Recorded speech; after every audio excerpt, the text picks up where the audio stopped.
Welcome back to the GSMC Hockey Podcast presented by the GSMC Sports Network. We're back with our fourth segment tonight, talking about where would this comeback rank all time. To know where it would rank all time, we got to talk about the greatest sports comebacks. Also, it might not even happen as the Florida Panthers are up 2-1 in this game here. One more period left to play for all the marbles, whatever sports cliches you want to toss out here. You do have this final game left to play, final period left to play. Of course, the Oilers are going to look to come out strong, come out fire in here. Whatever Captain Connor is saying in that locker room right now, I promise you it's better than anything that I could come up with in my head.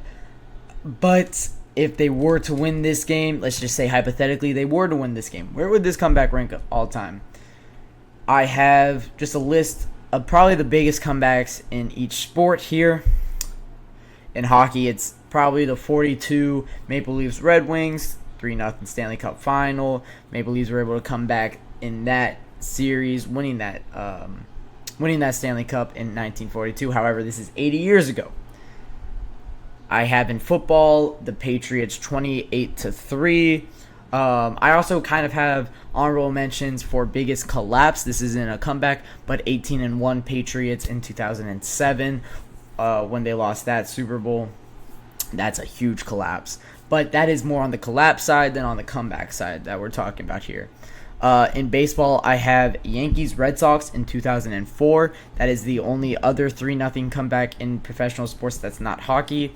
It is, of course, the Red Sox. Was it the Red Sox that came back in that series? I got to make sure. Or was it? Yeah. Oh, Terry Francona managed this team. That's insane. But anyways, let's make sure. Yes. That was the Red Sox making the comeback in that series. I had to make sure I had my facts straight. But yeah, the Yankees collapsing in 2004 with a 3-0 comeback by the Boston Red Sox.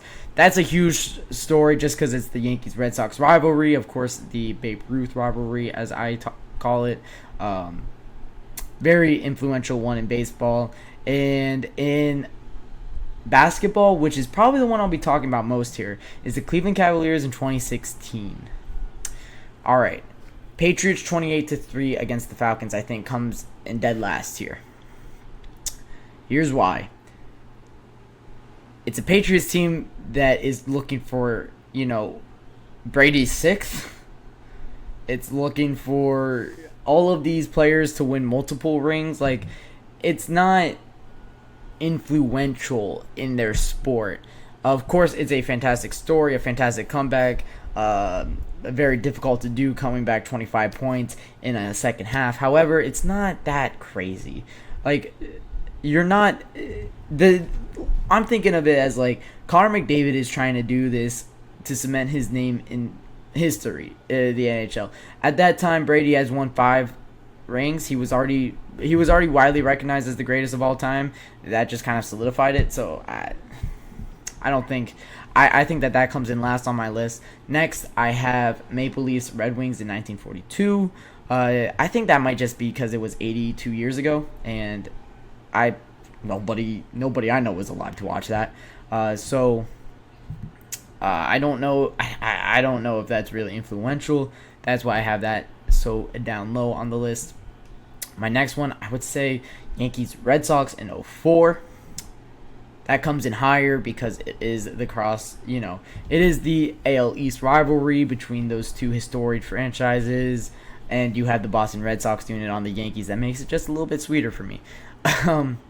But my number one here of those 4 that I listed is the Cleveland Cavaliers in 2016, coming back from a 3-1 series deficit in the NBA Finals. It's LeBron finally winning a championship in Cleveland. That makes that moment so special, and I think that is why it rivals what's going on in the NHL so well. Okay, here's why what's going on in hockey is so important. Conor McDavid is a Canadian player on a Canadian team trying to bring the Stanley Cup back to Canada for the first time since 1993. 31 years it has been since a Canadian team has won the Stanley Cup. Not for lack of trying. In 2020, the Montreal Canadiens made it to a Cup final. In 2011, the Vancouver Canucks lost the Game 7, heartbreaking fashion.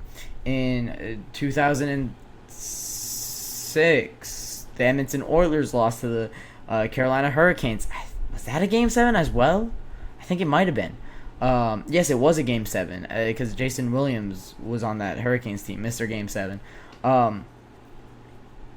But it's been since 1993 that a Canadian team has won the Stanley Cup, and that's what makes this so influential and so important, and just in the grand scheme of things, why we're talking about this as one of the greatest comebacks of all time. So I kind of hinted at it. This, I think, is the greatest comeback of all time. We talked about the Cavs in 2016 coming back from 3-1.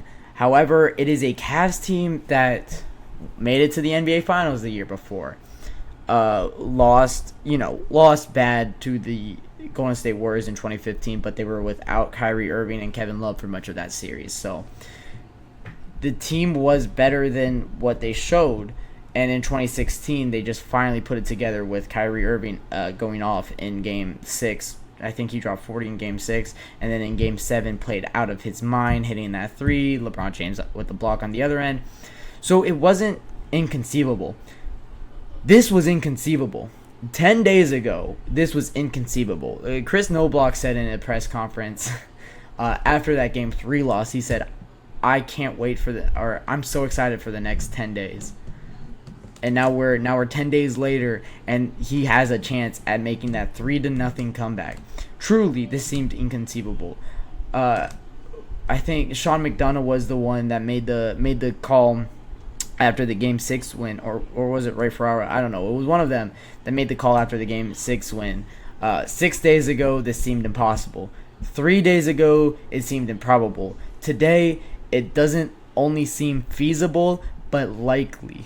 After that Game 6 win by the Edmonton Oilers, and I think that completely goes to show this. When that Saturday, when they were down 3-0 and going into that game, they won 8-1, and I said, okay, they got one, good for them. It's not it's a gentleman's sweep. We were looking at it was kind of running simultaneously with that Mavs-Celtics series in the NBA Finals, where it was the Celtics won 3 straight to start that series. The Mavs got Game 4, 3-1 back in Boston.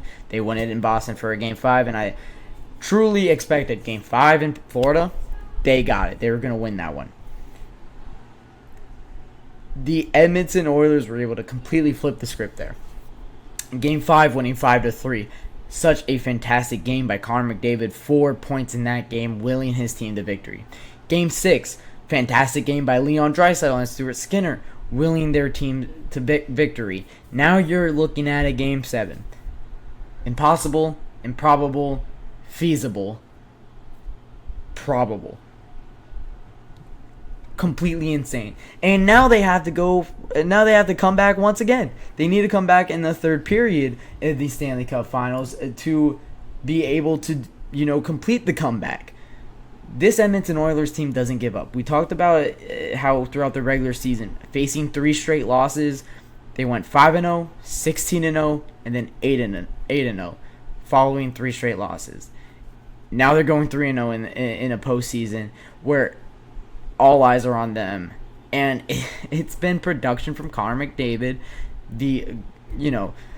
Sidney Crosby was Canada's golden boy, and was able to win a cup in 2009, and it meant a lot to Canada when he did win the cup. For Conor McDavid to win the cup here, I think would be just one of the biggest stories in sports. I don't know, you want to say sports history? It's been 31 years since this country that is known for this sport has won the championship for their sport. Granted, there's 7 teams in Canada, 25 teams in the States. That doesn't, the math still doesn't add up, that it would be 31 years since they won one, including the 2 franchises that have the most Stanley Cups are in Canada. This if the Edmonton Oilers are able to come back in this third period, this would truly be something else in sports. So that'll wrap it up for our fourth segment of the night, talking about where would this comeback rank all time. I think this would be the greatest sports comeback of all time. When I come back, we'll be giving live reactions to Oilers-Panthers Game 7, as I have been in here for the second period, but I did get to watch a lot of that first period. So we will be talking about what I saw in that first period.